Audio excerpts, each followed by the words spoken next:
Hey guys and gals, it's the Cannabis Crone. Thanks for joining me, and don't forget, if you like what you hear or you don't like what you hear and you like making yourself mad, because some of us like to watch stuff that makes us mad as kind of a therapy, so if that's what you like to do, subscribe, like and subscribe. You can share any of the videos that you want. We'll be doing a few music ones coming up here too, just because my husband and I are musicians and we love to create. And of course, what better time to do it than being on isolation? So, um, okay.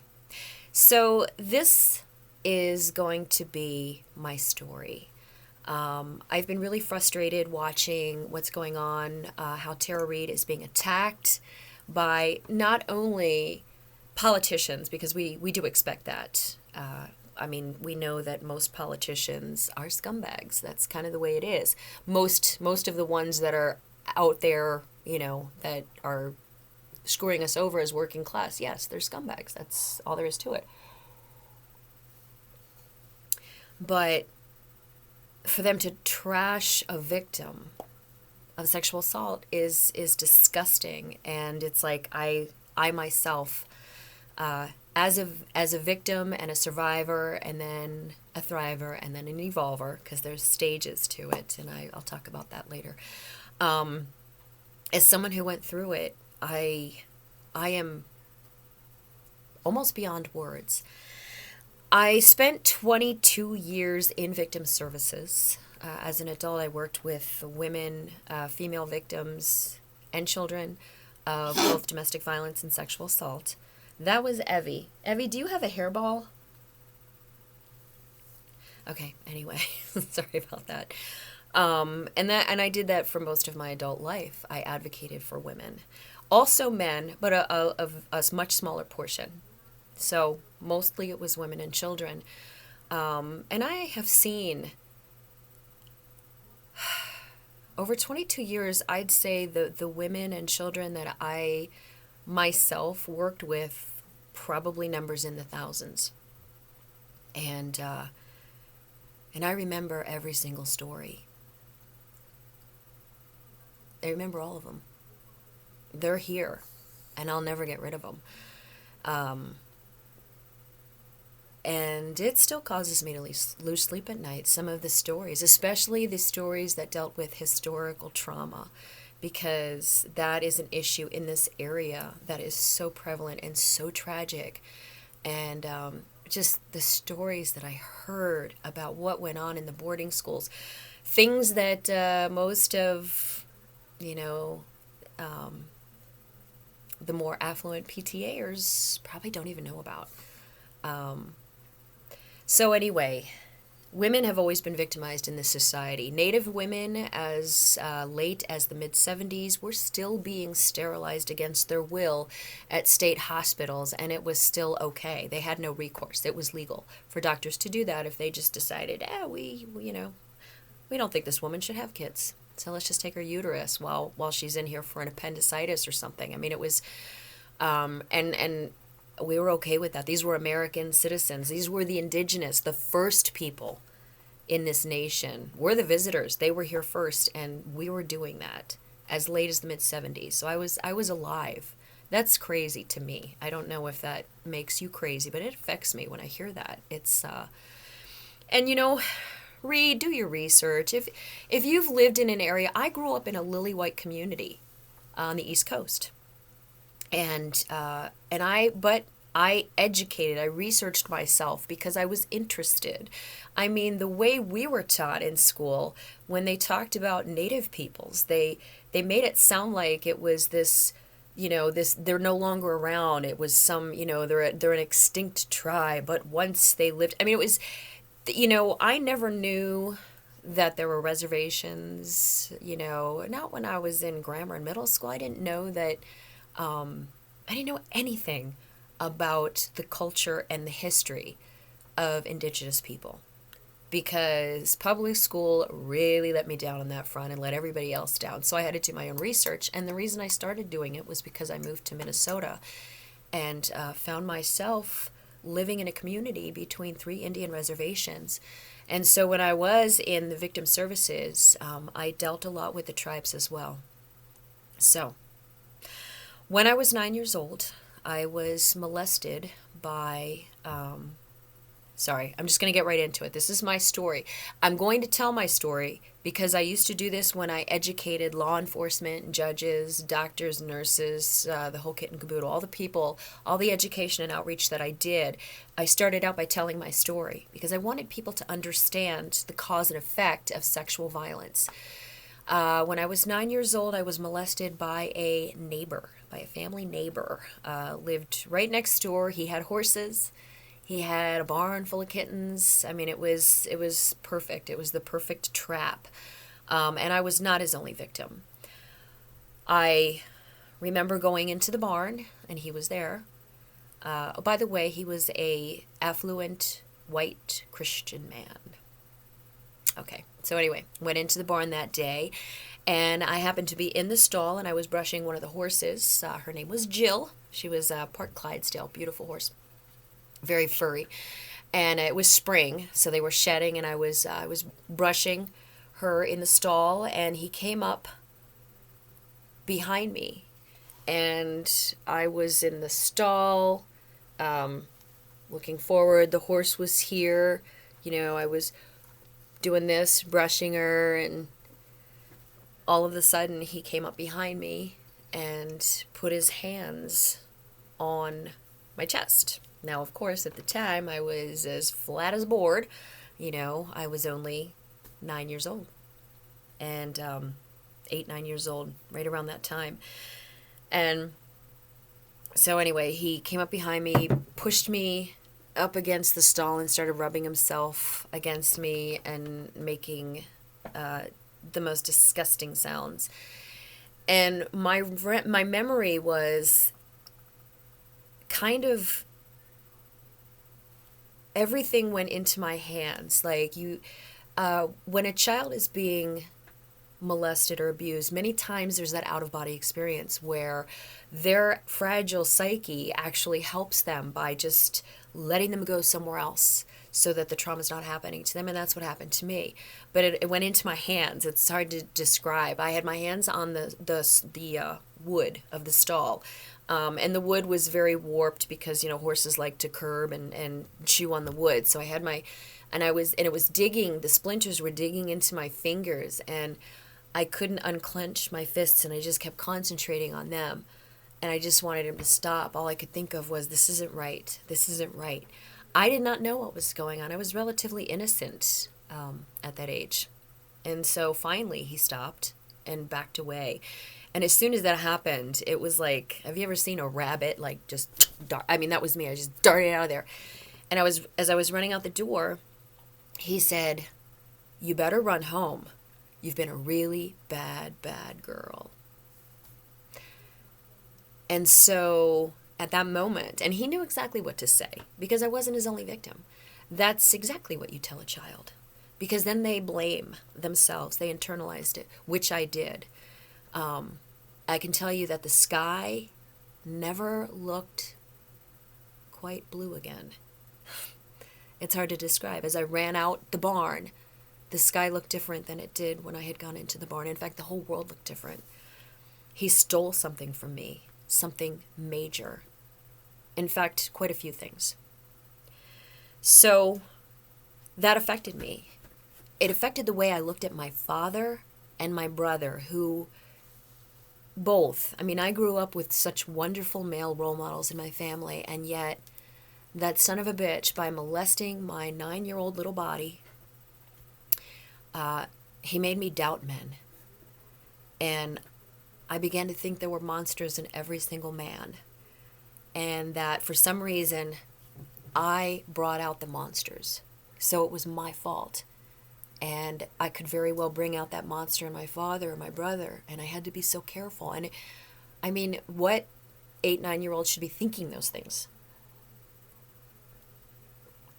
And of course, it led me to become promiscuous. I found myself in a situation at a drive-in movie where I lost my virginity to date rape with a 22-year-old. I was 14. I shouldn't have been in that situation, obviously, but I put myself in so many risky situations. Hitchhiking, I got picked up by a psychopath when I was hitchhiking one time. I mean, I put myself in these situations because my barometer was screwed up, man. He fucked me up as a child. And so my defense mechanisms, my barometer, my gut instincts suddenly told me that I was wrong, I was bad. And then becoming an adult, abusive relationship after abusive relationship after abusive relationship. So I finally, and even when I was working at the battered women's shelter, I was in an abusive relationship. So I was hiding my bruises with sleeves and high collars. But I was advocating for other women. And the reason it's very important for people to understand that is because it doesn't matter how much education you have. It doesn't matter how much knowledge you have. It doesn't matter how strong you think you are. You can be victimized, and it won't be your fault. So repeat after me. I can be victimized, but it won't be my fault. Because it's possible for any woman to be victimized, especially in this society, in what we have now, and the way that we have become second-class citizens during this Trump regime. Although I can't totally blame Trump, even though he's, again, I say it all the time, Trump is simply what a capitalist society vomits up when the empire is dying. So he's got the culpability of a hairball, you know. But the people that should know better, the People's Party, the Democratic Party, their core values have always been respect of women. And yet their actions do not play that out. Only when it is to their political advantage to do so. And that makes me sick. So after the date rape, and I had snuck out to go to this drive-in movie with a 22-year-old. I absolutely would never have been allowed to do that. But I snuck out, and he gave me alcohol. We were watching Friday the 13th, Part 2. I remember that. And he said, let's go in the back seat and get comfy. So we went in the back seat. He gave me a beer. We smoked a bowl. And as the movie was progressing, he was undoing my bra and trying to pull down my pants and everything. And it wasn't violent, but it was forceful. Like, he was a lot stronger than me. And I was like, I kept saying, no, I don't want to do this. I don't want to do this. And all he said was, you're going to do it. And he pulled me down on the back seat, pushed me down, pulled my pants down, got on top of me and raped me. So I went home that night, and I remember telling my friend, because it was, in my mind, that wasn't rape. I was at the wrong place at the wrong time. I shouldn't have been there, and it was my fault. So I remember calling my friend and saying, I just lost my virginity. And she was like, oh my God, how was it? And I said, it was horrible. It hurt. It sucked. And I never want to do it again. And she was like, oh. It's like, that was probably not the answer she was expecting. And I believe she held on to her virginity for like 4 or 5 years after that. So, but, and I didn't, and it was like, I didn't lose my virginity. It was taken forcefully. It was ripped from me. And so, and then of course I ended up in domestic violence relationships, and it just perpetuated until I finally began to try and get right in my head and realize that this was a cycle. And it helped that I had all this education and that I was an advocate. So some of the stuff that I was telling the women was starting to sink in for me as well. Even though I tried never to identify, because somehow my situation was different. Somehow I was at fault, even though no other woman was at fault. That was what had happened. That stemmed all the way back to that 8-9-year-old girl who trusted this neighbor. And this guy was a major player in that was my phone, sorry. He was a major like figure in the place that I grew up in. He looked like Santa Claus. He had a long white beard. You know, he was a Christian man. Every Christmas, he would get his horses, hook them up to the sleigh, ride around town, and throw candy to kids. You know, him and his wife, oh, they're just such wonderful Christian folk. So, I just, yeah, I guess I had so much trust and faith in like community and everybody and this guy because he was a good friend of our families. And my sister, who was older, he tried it on her. You know, Maureen was 8 years older than I was, but he actually tried to, you know, come up on her, and she was a teenager, and she pushed him away and laughed at him. But she was older, you know, and he wasn't threatening to her. But to me, I was like a deer in the headlights. And I never heard that he had tried something on Maureen until we were adults and, you know, and talked about it, brought it up one time. And I remember being in school and talking to a couple of other girls that it had happened to. I know of five who stepped forward and said, yeah, he tried to do that to me too. And I gotta say, it was a relief to hear that as a kid, or as a teenager, that other girls had experienced that when they were younger too with the same person, because then it gives you a little more of okay, so maybe it wasn't just me. So, and that just, it completely led to a lot of drug addiction. It led to a few stints of alcoholism, probably. Now that I'm looking back and being objective about it, and I haven't drank in years, but I was a pretty heavy drinker. Every Thursday night, ladies' night, I'd be out there tipping them back. So until I realized, no, I've got to stop. It's not healthy for me. I'm not a big fan of alcohol. Of course, I'm the Cannabis Crone. I'm more of a fan of cannabis, which has helped me immensely with my anxiety and panic attacks. So that's a bit about my situation. And the reason I wanted to bring it out there is because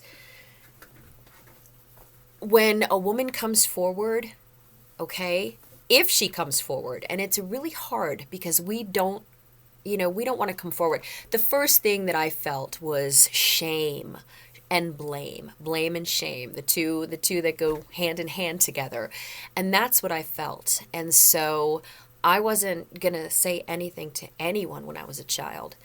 When I was 14, I think it was when I was, the sexual assault that occurred when I was 14, I think I was 16 or 17 when I brought it up to my mom.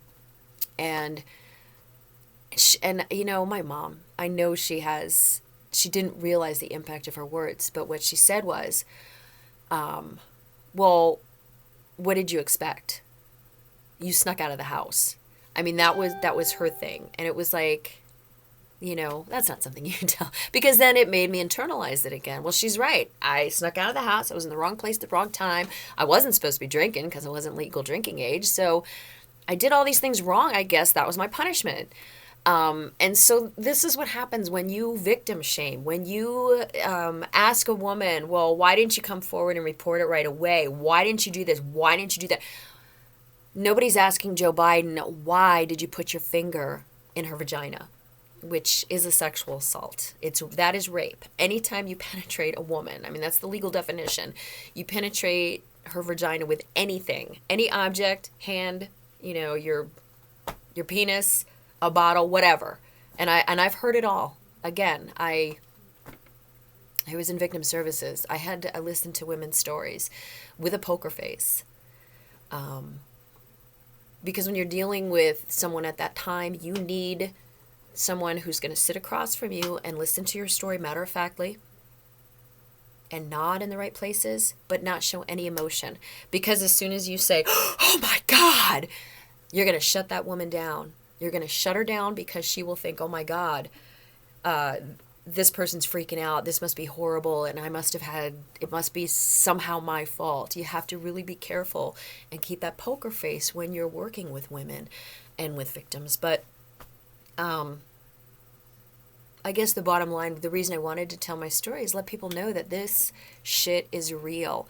And you know what? 1 out of every 2 women, I think, has been victimized. When you get to be my age in your 50s, I guarantee that somehow, some way, you were victimized by somebody who touched you inappropriately or sexually assaulted you.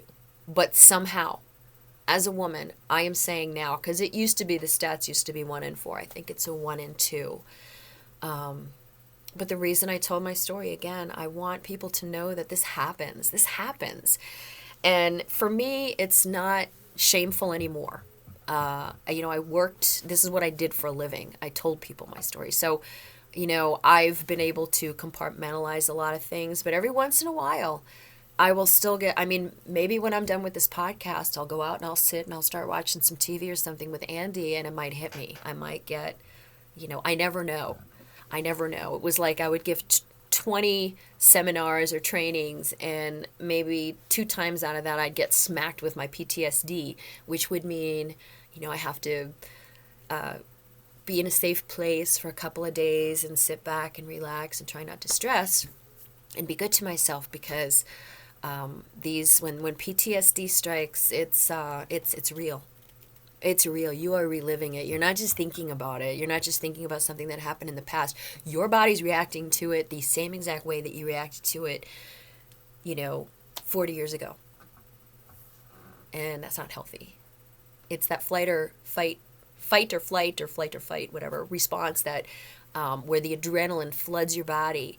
And even though mentally, there's nothing happening, I'm sitting here in my studio with my tie-dye and my dad at my shoulder and, all my pictures and everything is cool. But if I get slapped with a bout of PTSD, this won't feel safe. Nothing will feel safe. My body will be reacting as if somebody is chasing me with a machete, and yet I'm just sitting here and I'm safe. And it's a very weird place to be. So it's nobody likes PTSD, and it can actually hamper you in your life.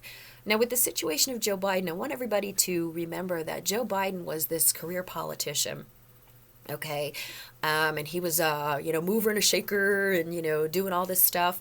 And here was Tara Reid. She was in her 20s. She was very young, and she was just in this really exciting world where she was relying on other people to show her the way. That's what an internship is. It means making sure that you are mentoring this person. And instead of being mentored, she was sexually assaulted and then thrown to the wolves. Actually, I shouldn't say that because I love wolves. She was thrown to the GOP.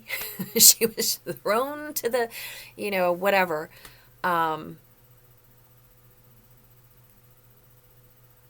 And nobody gave credence to her story. And she came and she tried to come forward. And when people wouldn't listen to her, her mother came forward on Larry King, for God's sake. We have the recording. And yet you're still saying that's not credible? Her neighbor, who wants to vote for Joe Biden and will still vote for Joe Biden, but still came forward and said, I'm voting for Joe, but she's telling the truth. This did happen. And people are turning their heads. This is so dangerous, so very dangerous to women everywhere. Please don't do it. Please, please don't do it. Hold this man accountable for what he did. I mean, sure, he might not remember it because he's basically in his downswing. He's sliding into dementia more and more every day. So maybe he doesn't remember. Who knows? But it happened. It happened. And so somebody needs to acknowledge that it did happen. Somebody in the party. And Stacey Abrams and Whoopi Goldberg and Meghan McCain and Alyssa Milano and, Nancy Pelosi, just all of these women who are getting behind Joe Biden and saying, you know, he's our man and he would never do this. After seeing that there have been other women that have stepped forward, after seeing how inappropriate he is with boundaries, and don't anyone ever say he's like a kindly, grandfatherly old man, because he's not. He's like a pervy, manipulative, pedophile kind of old man, you know, because I've seen the videotapes, what he does with those little kids in those pictures. That is not normal behavior for any man, and he should have been called out on that. If any of those little girls were my kids, I'd been standing there with a picture, I would have taken my child away. I would not have stood there with a big fake smile on my face thinking, well, we can put her in therapy later. No, come on. Come on. This guy does not deserve your loyalty. Tara Reade deserves your loyalty, because most of us, unfortunately, have been in her place. Many of us, statistically speaking, many of us, by the time we're in our 50s, have been somehow violated. And so the fact that everyone's so willing to throw her under the bus to get rid of Trump. Getting rid of Trump isn't going to save anything. Getting rid of our system, that's going to save stuff. But I mean, that's for another podcast. Gosh, please reevaluate your position, because if you are backing Joe no matter what and thinking that it's the lesser of two evils and, you know, he can be held accountable later, but we have to get Trump out. No. Because what you're doing is so dangerous and so detrimental to women's safety, our health, our standing in this community, in this society, and in this world. So please, these things are really important. Think about it before you vote for a man that could do this to another woman. And if the DNC tries to throw that, well, we got to get Trump out, well, then the DNC needs to give us a better option, because this one, it ain't working for me. So thanks for listening. And if there's any victims out there, counseling was a big help for me. Counseling and really practicing being gentle and self-care are very important for anyone who suffers from any post-traumatic stress disorder, but especially if you have been violated as a human being by another human being.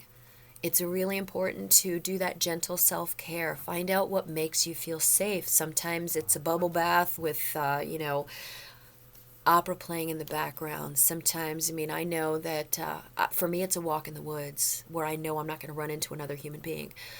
I need to get out in nature. That's my big thing. It's like I need to get out there. It's also nice, when you have something that helps you with anxiety and stuff. I highly recommend that if you have post-traumatic stress, you try cannabis. It's real important that people find a medication that isn't going to make their symptoms worse or make them dependent and turn them into a pharmaceutical slave. Try cannabis. If you, there's a lot of people out there that are absolutely willing to work with you and tell you how to take the medicine. If anybody wants to, message me in the comments, as someone who suffers from lupus and possibly RA, I dose daily. And I don't feel like right now, I've had my doses, I also had an edible this morning, but it doesn't affect me like it used to because I microdosed, and, so I built up my system so I can take my medicine and still be a productive, articulate, or whatever member of society. But it's real important to know that this could help you. This could really, really help you. But if you're nervous about it or you don't know much about cannabis, then reach out to some people. There are a lot of experts out there that can help you. There are different strains. There's so many different strains and so many different ways to take it. So really, talk to somebody. If you're suffering and you don't want to take your pharmaceuticals anymore, you have a doctor saying, well, I'm going to put you on, Lunesta and Ambien for your For your insomnia and for your anxiety, I'm going to give you, trazodone or Xanax, whatever the latest thing is they're prescribing. Really think hard about putting that stuff into your body and see if cannabis will work for you. I hear people saying, I'm going to wait till I live in a legal state. That wasn't an option for me because my health was at risk, and the damage that would have been done to my joints, to my internal organs, even to my skin, by the time somebody decided it was time to legalize. And by the way, Governor Walz, I really appreciate what you're doing for our state. You're doing a great job, really. And I'm very critical. I'm hypercritical of everybody at this point. But you're doing a really good job at trying to keep Minnesotans safe. And I appreciate it. But also, please, you promised that you were going to legalize marijuana, because every day I live in this state where it's not legal is a big risk to me, to my family, to my entire existence, and to a lot of other people who depend on cannabis to stay healthy and to stay alive. So please, you promised.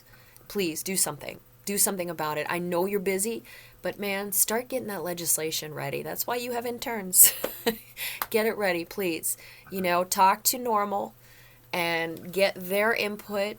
And please, it's time to legalize, at least for those of us in our state. You've taken such good care of us already, Governor Walz. Please take this next step. I appreciate you.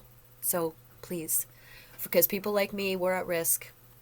We're at risk of losing everything just because we are medicating with a plant. And that's not fair. And that's not social justice, not in any way, shape, or form. So thank you, Governor Walz. Like he's even going to watch this. Whatever.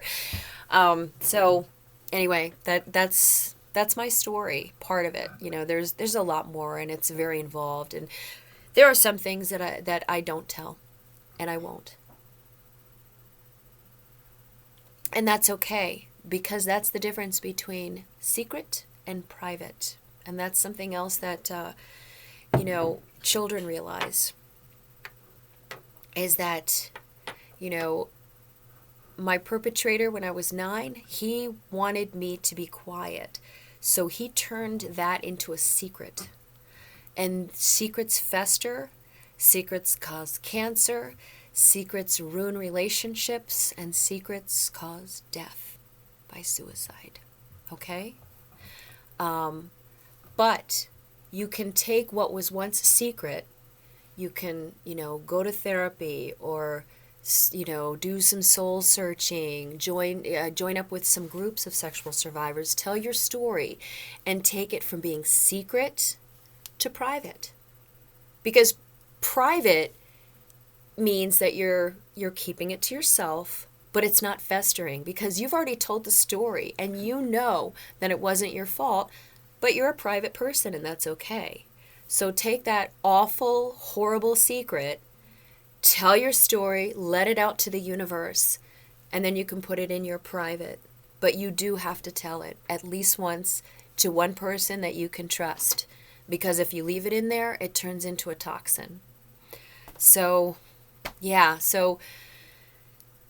post-traumatic stress disorder, cannabis, microdosing cannabis can be such a game changer. Trust me.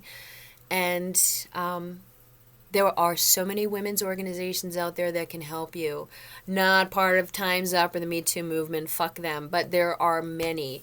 If you live in Minnesota, for example, the Battered Women's Legal Advocacy Project is there. We've got the Minnesota Battered Women's Advocacy Project. There's all kinds of Duluth and St. Cloud have resources. There's a lot of domestic violence and sexual assault resources in our communities. We're very lucky for that. Wherever you live, they've got hotlines. You can call and find somebody near you to talk to that specializes in, survivors. And I want to tell you all, you're beautiful, you are loved, and it was not your fault, okay? And Tara Reid, I support you. I believe you. I am behind you 100%. I hope everyone has a beautiful rest of your day or afternoon or night or whenever you watch this. And remember, believe Tara Reid.